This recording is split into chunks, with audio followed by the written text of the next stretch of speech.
ইব্রাহিম হযরত মুসা আলাইহিস সালামের অনুসারীরা বলল, ও মুসা, তুমি আর তোমার আল্লাহকে যুদ্ধ করো, আমরা এখানে আরাম করে বসে থাকবো, আমরা কখনোই তোমার সাথে যুদ্ধ করতে যাব না। হযরত মিকদাদ রাদিয়াল্লাহু তাআলা বললেন, ইয়া রাসূলুল্লাহ, ইয়া হাবিবাল্লাহ, আমরা কখনোই এই কথা বলবো না, বরং আমরা বলবো, ইয়া রাসূলুল্লাহ, আপনি আমাদেরকে নিয়ে চলুন, কাফেরদের বিরুদ্ধে আমরা লড়বো, লড়াই করব, সংগ্রাম করব, ততক্ষণ পর্যন্ত মাদামাত আইনুম মিন্না তাতাহারা, যতক্ষণ আমাদের চোখের একটা পাতাও নড়ে, ইয়া রাসূলুল্লাহ, ইয়া হাবিবাল্লাহ, আপনার সাথী হয়ে কাফেরদের বিরুদ্ধে লড়তে থাকব।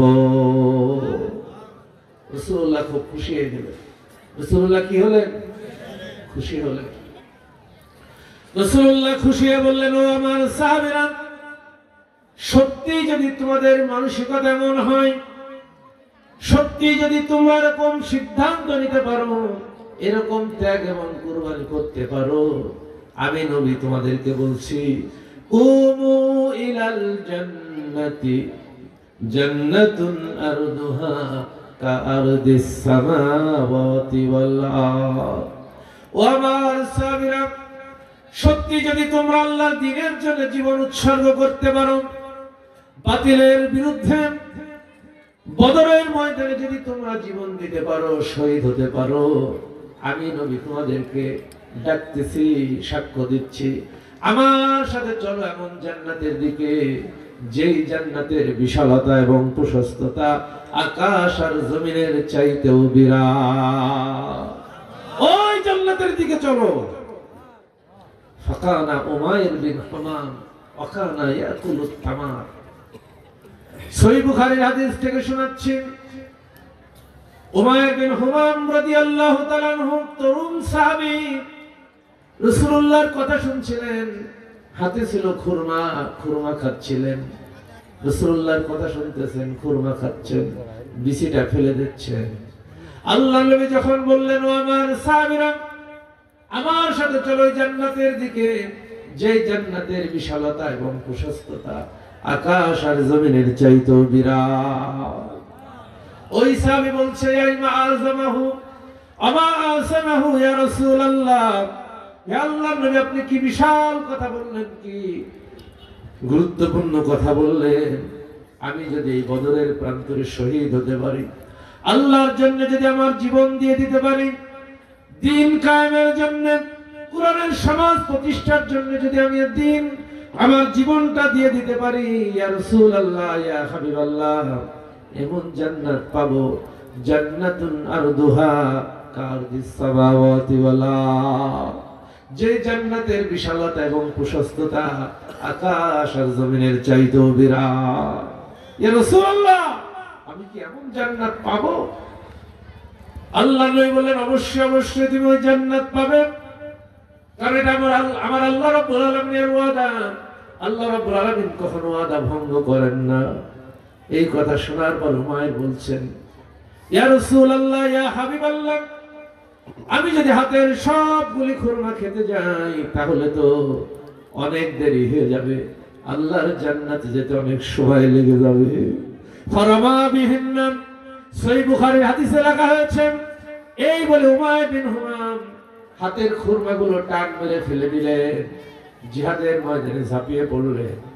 বদরের প্রান্তরে কাফেরদের বিরুদ্ধে লড়াই করতে করতে বেশ কিছু কাফেরকে দুনিয়া থেকে চিরতরে বিদায় করে দিয়ে উমাইর বিন হুমাম শহীদ হয়ে গেলেন, শাহাদাতের পেয়ালা পান করলেন। যখন শহীদদের জানাজা করা হচ্ছিল, একজন সাহাবী বলছেন, ইয়া রাসূলুল্লাহ, ইয়া হাবিবাল্লাহ, আপনি যখন জান্নাতের কথা বলছিলেন, এই সেই উমাইর আপনার এই জান্নাতের কথা শুনে হাতের খুরমাগুলো তিনি খাওয়ার সময় পায় নাই, হাতের খুরমাগুলো তিনি ফেলে দিয়েছিলেন, জিহাদের ময়দানে ঝাঁপিয়ে পড়েছেন, তিনি শহীদ হয়ে গেছেন।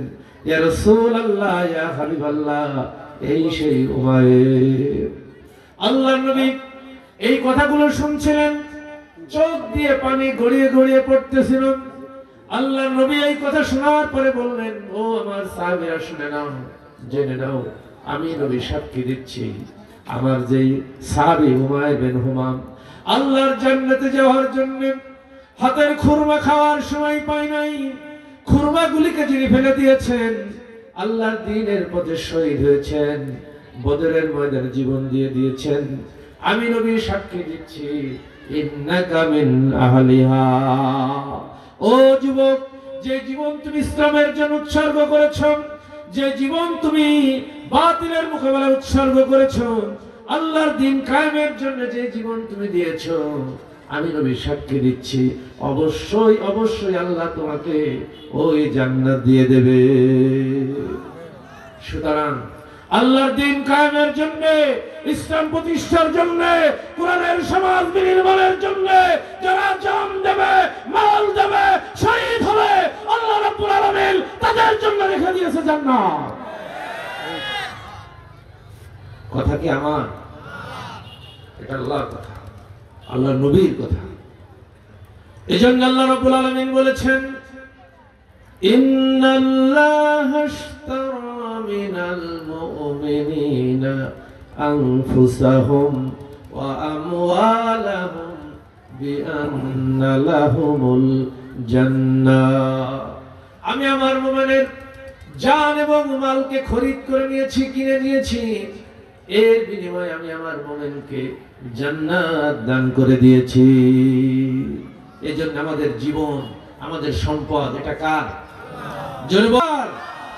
এটা আল্লাহর দেখানো পথে, আল্লাহর দেখানো সিদ্ধান্ত মোতাবেক, নবীর দেখানো সুন্নাহর আলোকে এটা ব্যয় করা লাগবে, তাহলে আল্লাহ আমাদেরকে জান্নাত দেবে।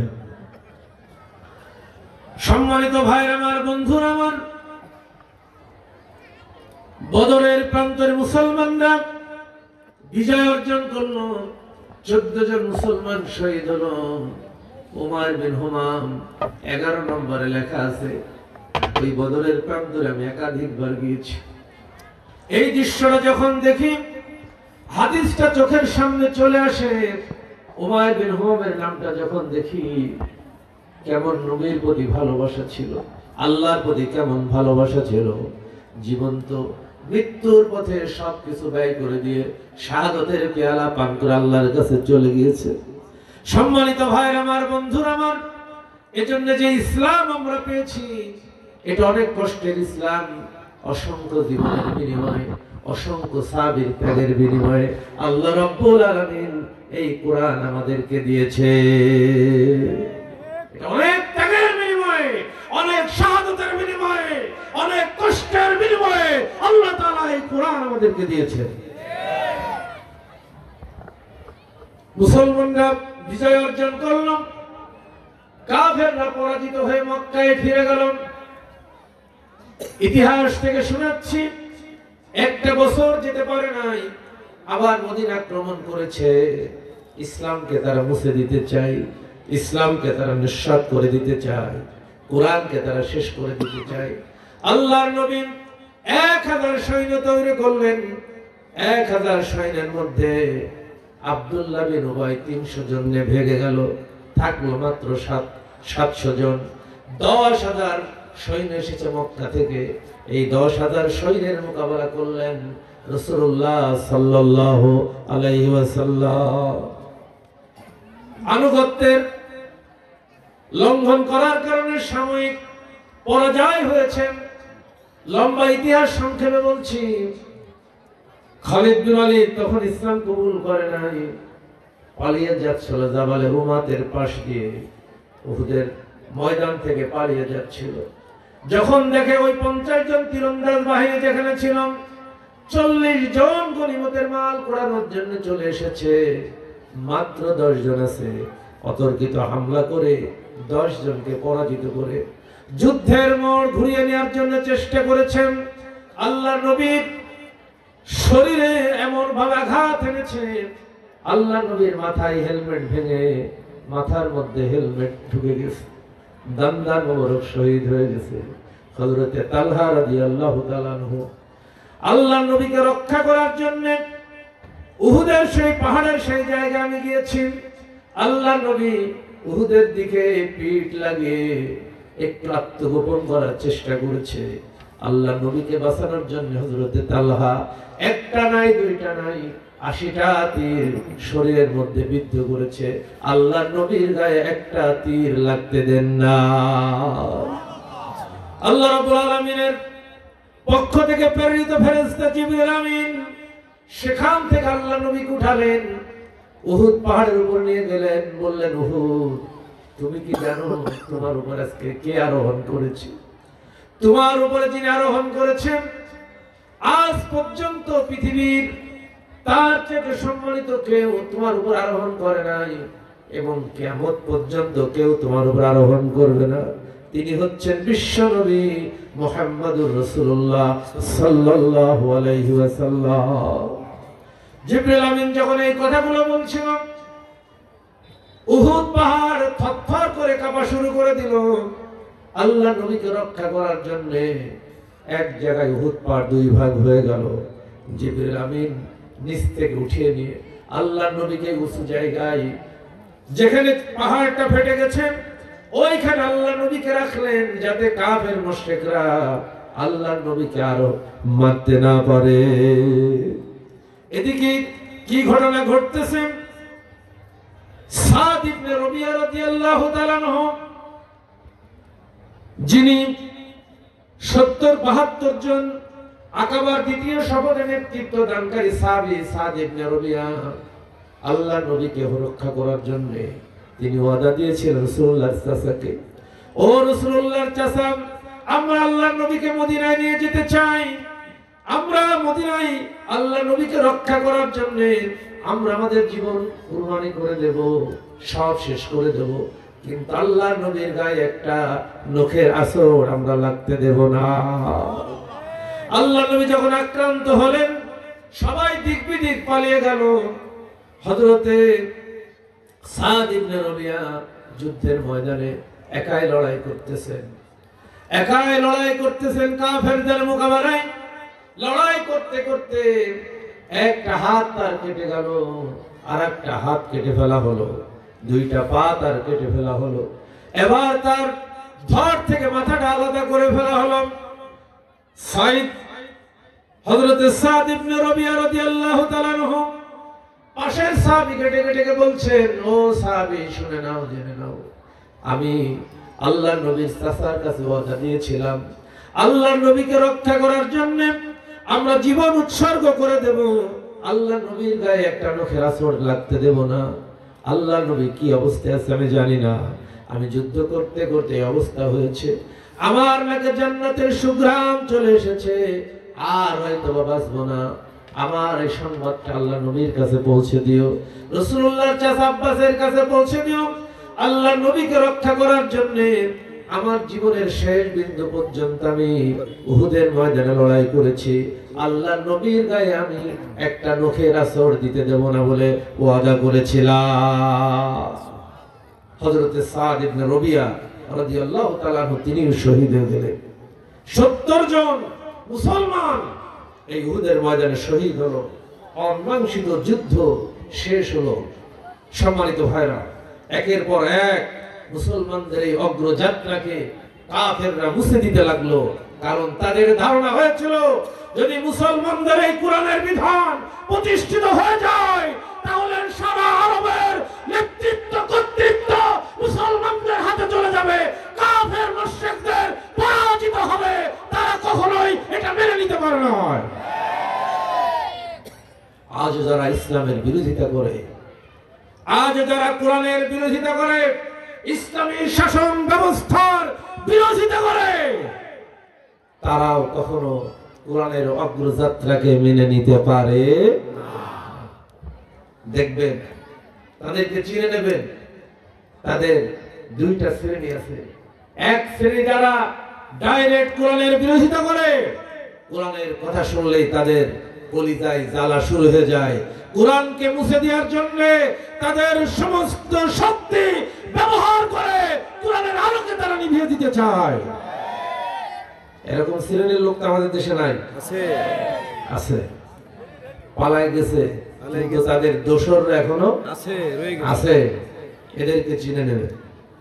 আর যারা আমাদের সাথে মিলেমিশে থাকে, কোরআনের কথা শুনলে ওদের মুখটা কালো হয়ে যায়।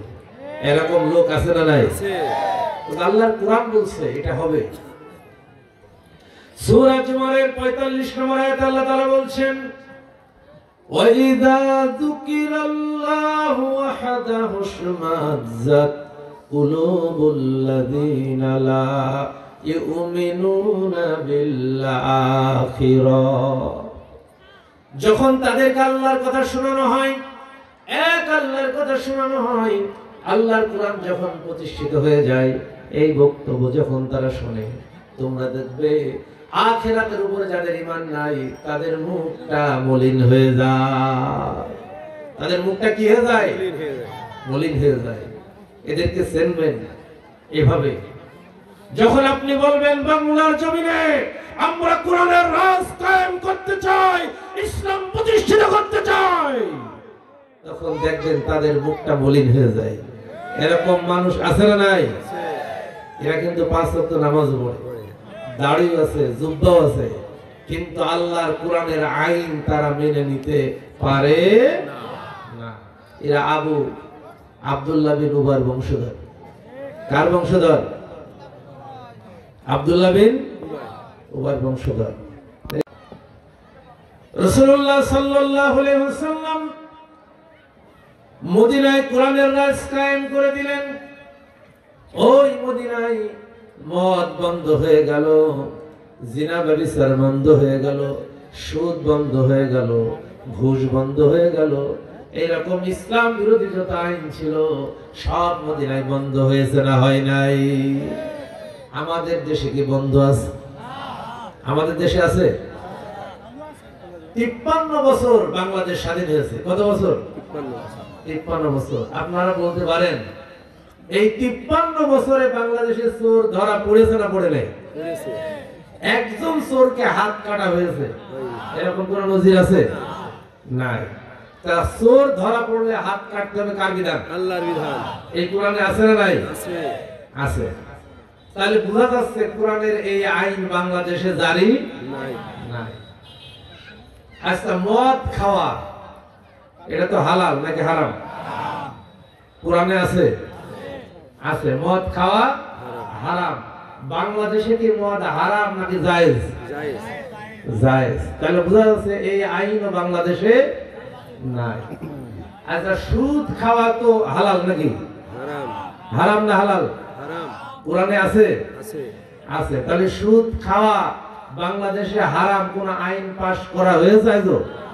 তাহলে এটাও কোরআনের এই আইন বাংলাদেশে নাই। এভাবে যদি আমি আপনাদেরকে জিজ্ঞাসা করি, এরকম ডজন ডজন আইন আছে যেটা আল্লাহ তাআলা নিষেধ করেছেন, হারাম করেছেন, অথচ বাংলার জমিনে সেটা এখনো চালু আছে নাকি নাই? আমরা মুসলমান কত ভাগ? কত বলে? কথা বলেন, কত ভাগ? 90 ভাগ মুসলমান। আসলে বোঝা যায় আমরা সব নুনু কাটা মুসলমান।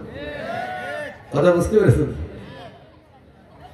আমরা নুনু কাটছি, মানে মুসলমানে দিছি ইব্রাহিম আলাইহিস সালামের সুন্নাত। কিন্তু এই কোরআনের কাছে ইব্রাহিম আলাইহিস সালাম যেমন আত্মসমর্পণ করেছিলেন, আমরা ওইভাবে আত্মসমর্পণ করতে পারি নাই। যদি আমরা আত্মসমর্পণ করতে পারতাম, 90 ভাগ মুসলমানের দেশে ইসলাম বিরোধী কোন আইন চলতে পারে না, কোরআন বিরোধী কোন আইন চলতে পারে না, পারে না, পারে না। যদি চলে, বুঝতে হবে আসলে আমরা এখনো মুসলমান হতে পারি না। আমার খালুজান ডক্টর শাহ মোহাম্মদ শাহাদত হোসেন, চেনেন আপনারা? অনেকে চেনেন। উনি যখন ফিলিপাইনে গেছিলেন, মিন্দানাও দ্বীপের ওই সময় ইসলামী সরকার প্রধান ছিলেন নূর মিশরি। ওনার সাথে কথা বলছিলেন।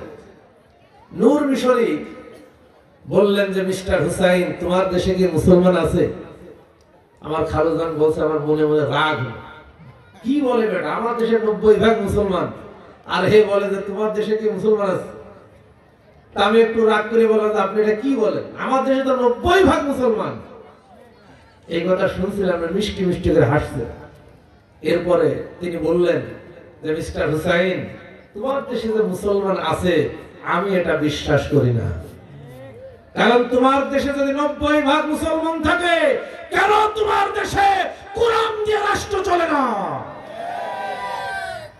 কাজে তোমার দেশে যে মুসলমান আছে ওটা আছে নামে মুসলমান, কামে মুসলমান। এখন আমাদের কি করা লাগবে? নামে মুসলমান হলেই তো চলবে নাকি কাজে মুসলমান হওয়া লাগবে? সম্মানিত ভাইরা আমার, বন্ধুরা আমার, আমার সময় কত আগে মতের সার আসা পর্যন্ত। সম্মানিত ভাইরা আমার, বন্ধুরা আমার, আল্লাহ রাব্বুল আলামিন সূরা শুরা 13 নম্বর আয়াতে 5 জন নবীর নাম উল্লেখ করেছেন। জোরে বলেন কয়জন নবীর নাম? 5 জন। যে 5 জনকে আল্লাহ রাব্বুল আলামিন উলুল আজম মিনার রাসূল, সম্মানিত 5 জন রাসূল বলে আখ্যা দিয়েছেন কোরআনে। একজন হচ্ছেন নূহ আলাইহিস সালাম। দাওয়াতের ইতিহাস যদি পড়তে হয়, দাওয়াতের শিক্ষা যদি নিতে হয়, নূহ আলাইহিস সালাম ছাড়া দাওয়াতের শিক্ষা গ্রহণ করা সম্ভব নয়। কারণ তিনি 80টা বছর তিনি দাওয়াতি কাজ করেছেন। না, কত বছর? 900 বছর দাওয়াতি কাজ করেছেন। নূহ আলাইহিস সালাম 900 বছর দাওয়াতি কাজ করেছেন। এই 900 বছর দাওয়াতি কাজ করে মাত্র 80 জন মুসলমান হয়েছে।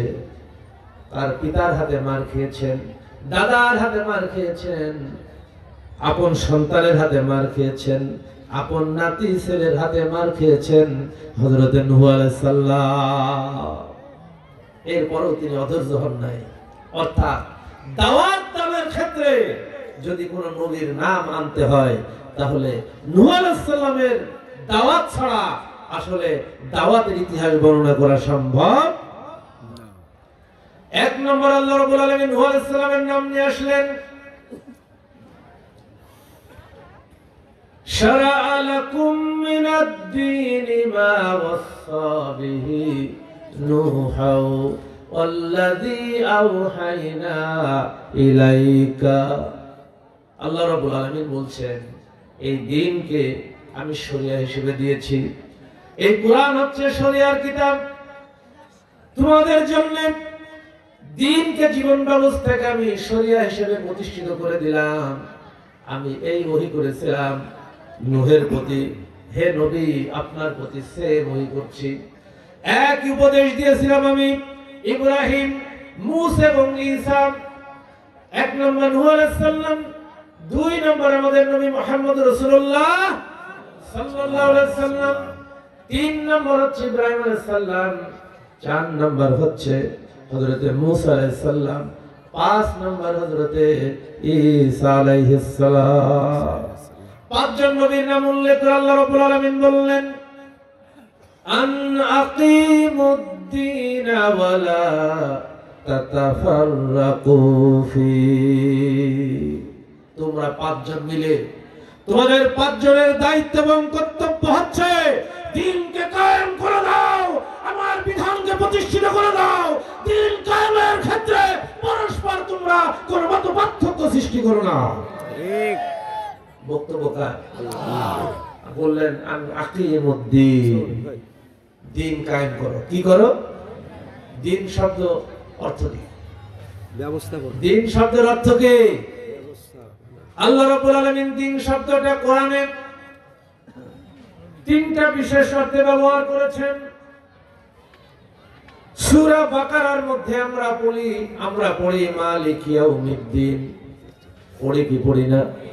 এই দ্বীন শব্দের অর্থ হচ্ছে আখিরাত, কিয়ামত দিবস। এই দ্বীন শব্দের অর্থ কি? আখিরাত, কিয়ামত। এখন এখানে কি কিয়ামত অর্থ হবে? এই 5 জন নবীকে আল্লাহ বললেন যে তোমরা কিয়ামত কায়েম করো। তো কিয়ামত কায়েম করার দায়িত্ব কি নবীদের না আল্লাহর?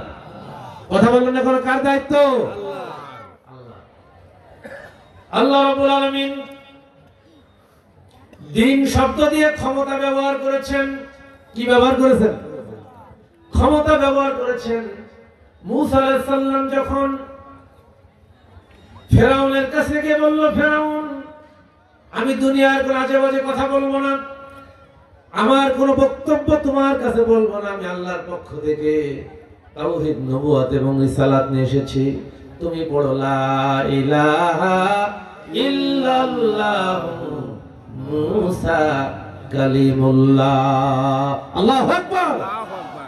ফেরাউন তেলে বেগুনে জ্বলে গেল, বলে এত বড় তোমার কলিজায় সাহস, আমার ভূখণ্ডে তোমার আসমানি খোদার দাওয়াত দিচ্ছ, আমি তোমাকে লা জালান্নাকা মিনাল মাসজুনিন, আমি তোমাকে জেলখানায় নিয়ে গিয়ে পড়ব।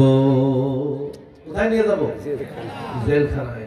প্রত্যেক নবীর বিরুদ্ধে তৎকালীন জালেম এই জেলের ভয় দেখিয়েছে। আমাদের নবীকেও তো জেলের ভয় দেখায়নি, দেখাইছে? খুলে দেখবেন সূরা আনফালে 30 নম্বর আয়াত। 30 নম্বর। وَإِذْ يَمْكُرُ بِكَ الَّذِينَ لَا يُثْبِتُوكَ وَيَقْتُلُوكَ وَيُخْرِجُونَ وَيَمْكُرُونَ وَيَمْكُرُ اللَّهُ وَاللَّهُ خَيْرُ الْمَاكِرِينَ। আল্লাহু আকবার। আল্লাহ রাব্বুল আলামিন বলছেন, নবী আপনার বিরুদ্ধে তারা দারুন নাদওয়ার সংসদে সিদ্ধান্ত পাশ করেছেন, আপনাকে তারা জেলের মধ্যে ঢুকাবে। কে বলছেন? এই সংবাদ কে দিয়েছেন? তারা সিদ্ধান্ত নিয়েছে দারুন নাদওয়ার বৈঠকে। মক্কার সংসদের নাম ছিল দারুন নাদওয়া, আর আমাদের সংসদের নাম কি? জাতীয় সংসদ ভবন। মক্কার সংসদ থেকে তারা সিদ্ধান্ত নিল আল্লাহর নবীকে তারা জেলে ঢুকাবে। নবী তো জেল খাটে নাই, খাটছেন কয় বছর? 3 বছর। আপনারা কয় বছর খেটেছেন? আমরা অনেকে খাটিছি। অনেকে খেটেছে, আলহামদুলিল্লাহ। এটা নবীর সুন্নাত। এটা কার সুন্নাত? নবীর সুন্নাত। সুতরাং ইসলাম বিরোধী শক্তি রাষ্ট্র ক্ষমতায় যাওয়ার পরে তাদের প্রথম কাজই হবে ইসলামপন্থীদেরকে তারা জেলে ঢুকাবে। শেখ হাসিনা জেলে ঢুকাইছে না? ঢুকাই নাই? ঢুকাই নাই। কোরআনের পাখি আল্লামা দেলোয়ার হোসেন সাঈদী রাহিমাহুল্লাহকে 13টা বছর জেলের খালি টানিয়েছে। যারা বলেন ঠিক কিনা? ইতিহাস মিলে যাবে যদি কোরআন থেকে আলোচনা করা হয়। ফেরাউন বলল তোমাকে জেলখানায় নিয়ে গিয়ে ভরব। মুসা আলাইহিস সালাম একটু রাগী নবী ছিলেন, আল্লাহর কাছে রাগ করে একটু আক্ষেপের সুরে বললেন, রব্বানা ইন্নাকা আতাইতা ফিরআউনা ওয়া মালাহু জিনাতাও ওয়া আমওয়ালান ফিল হায়াতিদ দুনিয়া। আল্লাহর কাছে বললেন, আল্লাহ তুমি মুসা আলাইহিস সালাম, তুমি ফেরাউনকে এত সৈন্য দিয়েছো, এত অর্থ দিয়েছো আল্লাহ তোমার বিরুদ্ধে বিদ্রোহ করার জন্য। রাগের সুরে বললেন মুসা আলাইহিস সালাম। আল্লাহ বললেন, মুসা তুমি টেনশন করো। সূরা মুমিনের মধ্যে আল্লাহ তাআলা বলছেন, ফেরাউন বলল, অকালা ফিরআউনু যারুনি আকতুল মুসা ওয়ালইয়াদু রাব্বাহু ইন্নী আখাফু আইয়ুবাদদিলা দীনাকুম আও আইয়ুযহিরা ফিল আরদিল ফাসাদ। ফেরাউন বলল, আমাকে ছেড়ে দাও, আমি মুসাকে হত্যা করে ফেলবো। এটা ছিল তাদের দ্বিতীয় অস্ত্র। কি অস্ত্র? দ্বিতীয় অস্ত্র। জেলে যখন পুরেও তাদেরকে ক্ষান্ত করা যাবে না, তখন তারা সিদ্ধান্ত নেবে তাদেরকে হত্যা করে ফেলবে। বাংলার জমিনে কুরআনের দায়ীদেরকে হত্যা করা হয়েছে, ফাঁসি দেওয়া হয়েছে নাকি হয় না? অসংখ্য আলেমকে ফাঁসির কাস্টে ঝুলিয়ে তাদের জীবনকে শেষ করে দেওয়া হয়েছে। অপরাধ একটাই, ওমা নাকামু মিনহুম ইল্লা আইয়ুমিনু বিল্লাহিল আজিজিল হামিদ। তাদের অপরাধ ছিল একটাই, আল্লাহ তোমার উপর ঈমান এনেছি এবং তোমার কোরআনকে প্রতিষ্ঠিত করতে চাই, তোমার কোরআনের রাজ কায়েম করতে চাই। এই অপরাধ ছাড়া মুসলমানদের কোনো অপরাধ ছিল না। এই অপরাধে মুসলমানদেরকে হত্যা করা হয়েছে, ফাঁসিতে ঝুলানো হয়েছে। ফেরাউন সেম কথা বলল, আমাকে ছেড়ে দাও, আমি মুসাকে হত্যা করব। আর মুসা তার রবকে ডাকুক, আমার হাত থেকে মুসাকে কে বাঁচাতে পারে তা দেখে না। নাউজুবিল্লাহ মিন যালিক। আল্লাহর সাথে পাল্লা দিয়েছে। কার সাথে? আল্লাহর সাথে। এতদিন ফেরাউন বেঁচে ছিল, এই কথা বলার কারণে ফেরাউনের আর বেঁচে থাকার কোনো অধিকার নাই। আল্লাহ তাআলা এর কিছুক্ষণ পরে এই দুনিয়া থেকে ফেরাউন তার পারিষদ বর্গকে পানিতে ডুবিয়ে হত্যা করেছেন না করে নাই? ফেরাউন পানির মধ্যে ডুবে যাচ্ছেন,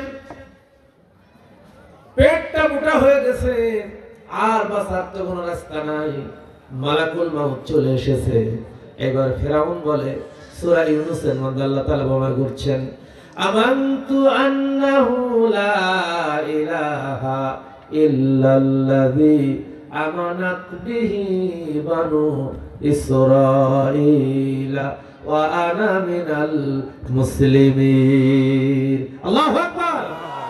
কুরআন আল্লাহ তাআলা সব এই জন্য বর্ণনা করেছেন যাতে করে মুমিনরা ইতিহাস পড়ে তাদের ঈমানকে শানিত করে নিতে পারে, তাদের ঈমানকে বৃদ্ধি করে নিতে পারে, বাতিলের বিরুদ্ধে শক্তভাবে ময়দানে দাঁড়াতে পারে, যাতে বাতিলের কাছে মুমিনরা মাথা নত না করে। স্পষ্ট করে বলেছেন আল্লাহ। কাছে বললেন এবার ফেরাউন, আমি ঈমান আনলাম। মুসা আলাইহিস সালাম এবং বনি ইসরাঈলরা যে আল্লাহর উপর ঈমান এনেছিল, আমি সেই আল্লাহর উপর ঈমান আনলাম। আল্লাহ কি ঈমান কবুল করেছেন? কেন করেন নাই? কারণ মালাকুল মাউত তার কাছে চলে এসেছে। মালাকুল মাউত এসে যাওয়ার পরে মুমিনের তওবার দরজা আর খোলা থাকে। আল্লাহ রাব্বুল আলামিন বললেন, আলান ওয়া ক্বাদ আসাইতা ক্বাবলু ওয়া কুনতা মিনাল মুফসিদিন। এখনকার একটু আগে তুই ফাসাদ সৃষ্টিকারী ছিলি, আমার নবীকে হত্যা করার জন্য তুই তাড়িয়ে নিয়ে এসেছিস লোহিত সাগর পর্যন্ত। আজকে আমি তোর তওবা কবুল করলাম না। আল্লাহ তাআলা বললেন, ফালিয়াওমা নুনাজ্জিকা বিবাদানিকা লিতাকুনা লিমান খালফাকা আয়া ওয়া ইন্না কাসীরাম মিনান নাসি আন আয়াতিনা লাগাফিলুন। আল্লাহু আকবার। আজকে তোর ঈমানকে কবুল করলাম না, তোর লাশকে আমি সংরক্ষণ করব। হাঙরে খাবে না, কুমিরে খাবে না, বাজবে না, গলবে না, কিয়ামত পর্যন্ত শুটকি করে আমি তোকে রেখে দেব। তোর মতো যত ফেরাউন মার্কা মানুষ এই দুনিয়ার রঙ্গমঞ্চে আসবে, তোর লাশের দিকে তাকিয়ে তারা হেদায়েত হয়ে যাবে। সেই ফেরাউনের লাশ আছে না নাই? সুতরাং এই জমিনে যারা ফেরাউনি কাই কারবার করেছো, তোমাদের পরিণাম তার চাইতেও অনেক ভয়াবহ হবে ইনশাআল্লাহ। সম্মানিত ভাইরা আমার, বন্ধুরা আমার, আল্লাহ রাব্বুল আলামিনের জন্য 5 জন নবীর নাম উল্লেখ করে বললেন, ও 5 জন নবী, তোমাদেরকে আমি দায়িত্ব দিয়েছি। কি দায়িত্ব? আন আকিমুদ্দিন ওয়ালা তাতাফাররাকু ফি। আমার এই দ্বীনকে কায়েম করে দাও, কুরআনের আইনকে কায়েম করে দাও।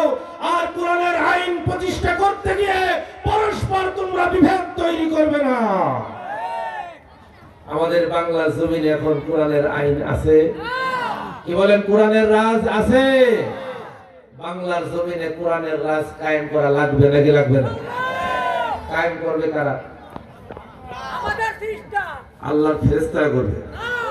কারা করবে? ঈমানদারদেরকে এই দায়িত্ব নিতে হবে। কারণ ঈমানদাররা হচ্ছে নবীদের ওয়ারিস, আলেমরা নবীদের ওয়ারিস, যারা ঈমানদার তারা নবীদের ওয়ারিস। কাজে আমাদেরকে এই দায়িত্ব নেওয়া লাগবে নাকি লাগবে না? রাসূলুল্লাহ সাল্লাল্লাহু আলাইহি সাল্লাম মদিনায় যেভাবে কোরআনের রাজ কায়েম করেছিলেন, বাংলার জমিনে কোরআনের রাজ কায়েম করার জন্য আমরা যারা ঈমানের দাবিদার, আমাদেরকেও এগিয়ে আসা লাগবে নাকি লাগবে না? কি বলে, এগিয়ে আসা লাগবে নাকি লাগবে না? এই কোরআনের সমাজ প্রতিষ্ঠা করার জন্য ইসলাম তো তন্ময় শুনছে।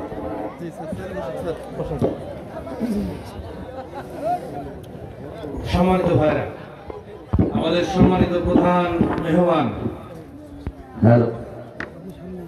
আন্তর্জাতিক খ্যাতি সম্পন্ন ইসলামী চিন্তাবিদ অধ্যাপক মতিয়ার রহমান ইতিমধ্যেই আমাদের মাঝে এসে পৌঁছে গেছেন।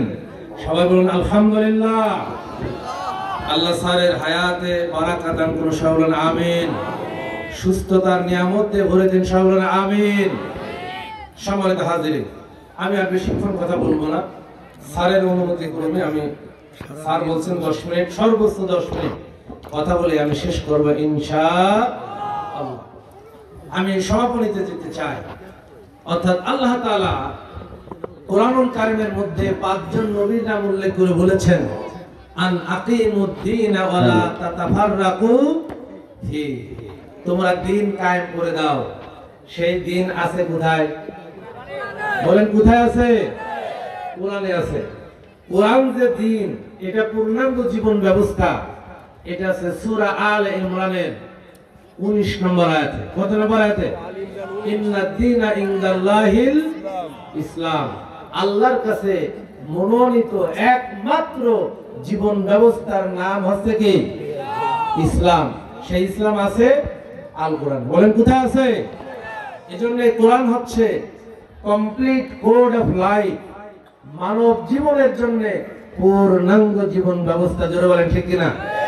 দলিল পাবেন সূরা আন-নাহলের 89 নম্বর আয়াতে, অনাজ্জালনা আলাইকাল কিতাবা তিবয়ানাল লিকুল্লি শাইইন ওয়া হুদাও ওয়া রাহমা ওয়া বুশরা লিল মুসলিমিন। আল্লাহু আকবার। আল্লাহ বলেন, হে নবী, আপনার উপর একখানা কিতাব অবতীর্ণ করেছি, এটার নাম কি? আল কোরআন।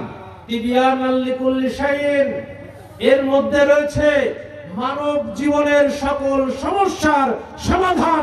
চিৎকার দিয়ে বলেন সুবহানাল্লাহ। আর এই কোরআন আমাদের পথ দেখাবে। এই কোরআনের মধ্যে আমাদের জীবন চলার সমস্ত বিধিবিধান, আইন কানুন আল্লাহ রাব্বুল আলামিন ঢুকিয়ে দিয়েছেন। জোরে বলেন ঠিক কিনা?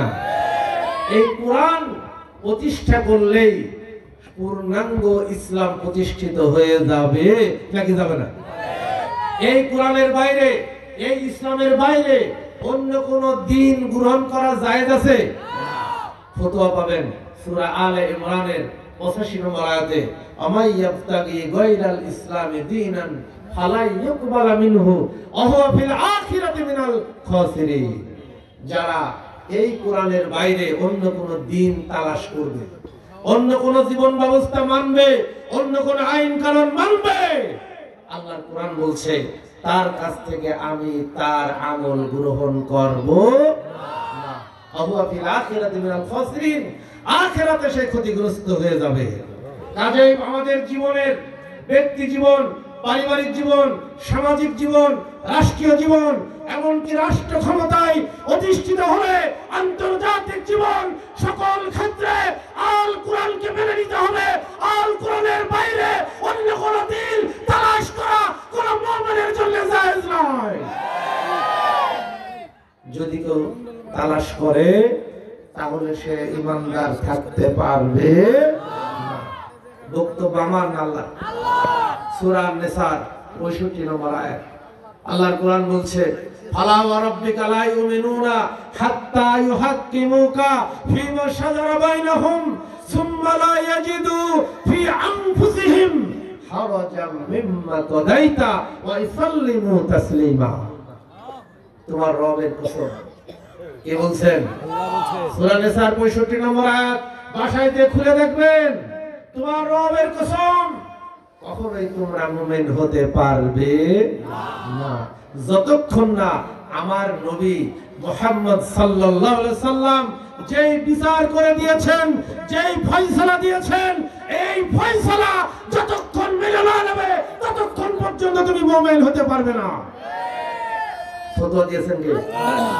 আয়াত কিন্তু এখনো শেষ হয় নাই, কারণ মানুষের মনের অবস্থা আল্লাহ ভালো জানে, নাকি জানে না? অনেক বদজাত মার্কা মুসলমান আছে, দাড়ি আছে, টুপি আছে, পাঞ্জাবি আছে, পাগড়ি আছে, আবার সে বলে 1450 বছর আগেকার কোরআন দিয়ে এখন আর সমাজ চলে না। এরকম মুসলমান তো কোরসাদপুরি নেই, আছে? আছে। মানুষ এরকম হবে, মুসলমান এরকম হবে। এজন্য আল্লাহ তাআলার পরের অংশে বললেন, আমার নবীর বিচার মেনে নিয়েছো ঠিকই, তবে মনে একটু কষ্ট নিয়ে মেনে নিয়েছো। তোমার মনে বাধ্য হয়ে তুমি আমার নবীর বিচার মেনে নিয়েছো, মনে কষ্ট নিয়ে মেনে নিয়েছো। আল্লাহর কোরআন বলছে এরকম মনে যদি কষ্ট নিয়ে মানো, এরপরেও তুমি মুমিন হতে পারো না। যারা মুমিনই নাই তারা তো জান্নাতে যাবেই। কি বলে যাবে? জান্নাতে যাবে। যারা বেঈমান তাদের অবস্থান কোথায় হবে? এজন্য আল্লাহর দ্বীন কায়েম করার জন্য যারা জান দেবে, মাল দেবে, শহীদ হবে, কোরআনের রাজ কায়েম করার জন্য জীবনকে উৎসর্গ করে দেবে, আল্লাহ রাব্বুল আলামিন তাদের জন্য রেখে দিয়েছেন জান্নাত। ইন্নাল্লাহ ইশতারা মিনাল মুমিনিনা আনফুসাহুম ওয়া আমওয়ালাহুম বিআন্না লাহুমুল জান্নাহ। আল্লাহ তাআলা বলছেন আমি তোমাদের জান এবং মালকে খরিদ করে নিয়েছি। কে বলছেন? আল্লাহ কিনে নিয়েছেন জান এবং মাল। আল্লাহর দেখানো পথে, আল্লাহর রাসূলের দেখানো পথে মতে এই জান এবং মালকে খরচ করা লাগবে। যদি আল্লাহ এবং আল্লাহ রাসূলের দেখানো পদ্ধতি অনুযায়ী জীবন এবং সম্পদ ব্যয় করা যায়, তাহলে আল্লাহ রাব্বুল আলামিন আমাদেরকে জান্নাত দেবে। ওয়াদাকার সূরা তাওবার 111 নম্বর আয়াত। কথা ঠিক আছে? সম্মানিত ভাইরা, আমি এই কথাগুলো বললাম, এই কথাগুলোর মূল সারমর্ম হচ্ছে বাংলার জমিনে এখনো কোরআনের রাজ প্রতিষ্ঠিত হয় নাই।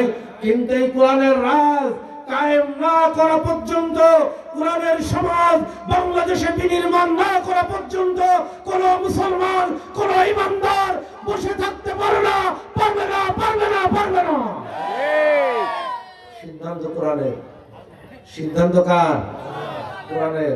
খুলে দেখবেন সূরা আনফালের 39 নম্বর আয়াত, ওয়াকাতিলুহুম হাত্তা লা তাকুনা ফিতনা ওয়া ইয়াকুনা আদ-দীনু কুল্লুহু লিল্লাহ। আল্লাহ তাআলা বলছেন তাদের বিরুদ্ধে লড়াই করো। ওই সমস্ত কাফের, মুশরিক, বেঈমান যারা কোরআনকে মুছে দিতে চায়, ইসলামকে শেষ করে দিতে চায়, আল্লাহ নবীর সুন্নাহকে তারা ধ্বংস করতে চায়, তাদের বিরুদ্ধে তোমরা লড়াই করো, সংগ্রাম করো। যতক্ষণ না ইসলাম প্রতিষ্ঠিত না হয়, বাতিল নিপাত না হয়, ততক্ষণ পর্যন্ত তোমরা লড়াই সংগ্রাম চালিয়ে যাও। বক্তব্য আমার আল্লাহ। আমরা কি লড়াই করতে রাজি আছি? বাংলার জমিনে যতদিন কোরআন প্রতিষ্ঠিত না হবে, বাংলার জমিনে যতদিন আল্লাহর রাজ কায়েম না হবে, বাংলার সংসদ থেকে যতদিন কোরআনের আইন বাস্তবায়ন করা না হবে, ততদিন পর্যন্ত আমাদের লড়াই, আমাদের সংগ্রাম চলবে, চলবে, চলবে। কে কে রাজি আছেন হাত তুলে দেখান।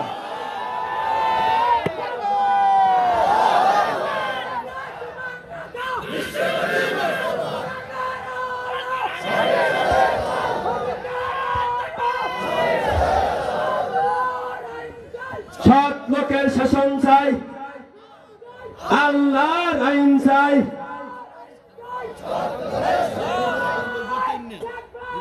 মেহরবানি করে আপনি এগিয়ে আসুন, ভাইরা একটু এগিয়ে আসুন, পেছনে ভাইদের জায়গা করে দিন।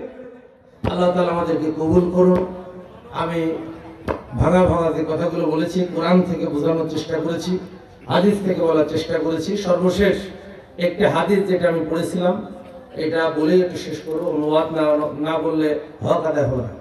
শাদ্দাদ ইবনে আউস রাদিয়াল্লাহু তাআলা আনহু বলছেন, আল কাইয়িসু মান দানা নাফসাহু ওয়া আমিলা লিমা বাদাল মাউত। প্রকৃত বুদ্ধিমান ওই ব্যক্তি যে তার নফসকে বশীভূত করেছে। নফসকে কি করেছে? বশীভূত করেছে। নফসের উপরে সে ক্ষমতাবান হয়েছে এবং মৃত্যু পরবর্তী জীবনের উপরে আমল করেছে। আর আল আজিজু মান আতবা নাফসাহু হাওয়া। আর সবচেয়ে হতভাগ্য ওই ব্যক্তি যে নফসের আলোকে তার জীবন পরিচালনা করেছে, নফস যা চেয়েছে তাই করেছে। আবার সে আশা করে বসে আছে জান্নাত তো আমি পাবোই। কাজেই নফসের বশীভূত হলে, নফসের গোলাম হলে কখনোই জান্নাত পাওয়া যাবে